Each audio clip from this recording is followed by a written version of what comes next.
Si tenés más de 55 años, probablemente conoces a alguien que toma cúrcuma todos los días para las articulaciones, o quizás vos misma ya la estás tomando. Pero déjame hacerte una pregunta. ¿Y si te dijera que miles de personas la consumen correctamente y aún así no obtienen el beneficio que esperan?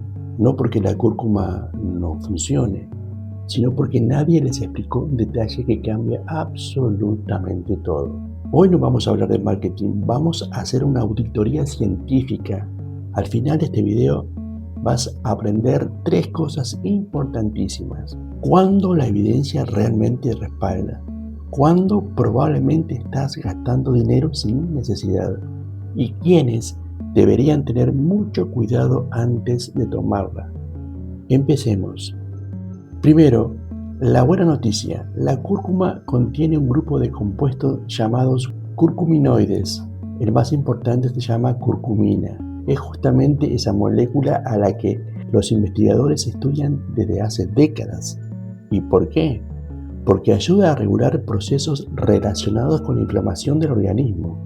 Dicho de otra manera, cuando existe una inflamación persistente, la curcumina puede ayudar a disminuir algunas de las señales químicas que la mantienen activa. Por eso numerosos estudios clínicos demuestran beneficios en personas con osteoartritis, especialmente para aliviar el dolor y la rigidez de las articulaciones.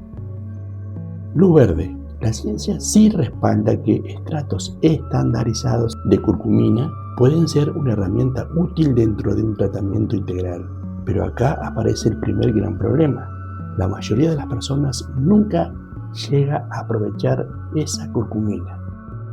Se enciende la luz amarilla del semáforo.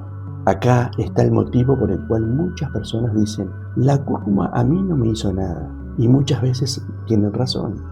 El problema no siempre es la planta, el problema es la absorción.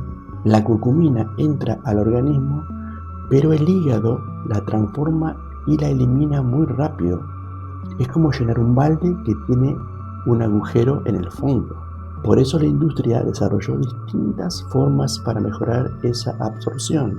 Una de las más conocidas es combinar con peperina, un compuesto natural presente en la pimienta negra. También existen tecnologías más modernas, como los extractos fitosomanales y otras formulaciones diseñadas para aumentar la cantidad de curcumina que realmente llega al organismo. Entonces, ¿qué auditamos en Código Fito? No solo preguntamos, ¿la cúrcuma funciona? Preguntamos algo mucho más importante. ¿La cúrcuma que estás tomando tiene posibilidades reales de funcionar? Porque si un suplemento no explica qué tipo de extracto utiliza ni cómo mejora la absorción, merece por lo menos una luz amarilla. Ahora viene la parte más importante de toda la auditoría, la luz roja. Que algo sea natural no significa que sea inocuo. La curcumina puede interactuar con algunos medicamentos. Por ejemplo, personas que toman anticoagulantes deberían consultar siempre con su médico antes de consumir suplementos de cúrcuma, porque podrían aumentar el riesgo de sangrado. También hay otra situación que muchas veces pasa desapercibida, y ojo, si una persona tiene cálculos en la vesícula o problemas biliares, la cúrcuma puede estimular la contracción de la vesícula y desencadenar molestias importantes. Por eso, no porque la cúrcuma sea mala, sino porque no todas las personas deberían consumirla de la misma manera. Hoy no aprendiste solamente si la cúrcuma funciona, aprendiste algo mucho más importante, que una planta medicinal puede tener buena evidencia científica y al mismo tiempo estar mal utilizada. Ese es el objetivo de Código Fito. No decirte qué comprar, sino enseñarte a interpretar la evidencia antes de gastar dinero. Ahora te propongo algo. Cuando llegues a tu casa, revisa el suplemento de cúrcuma que tengas. ¿Indica cuántos curcuminoides tiene? ¿Explica cómo mejora la absorción?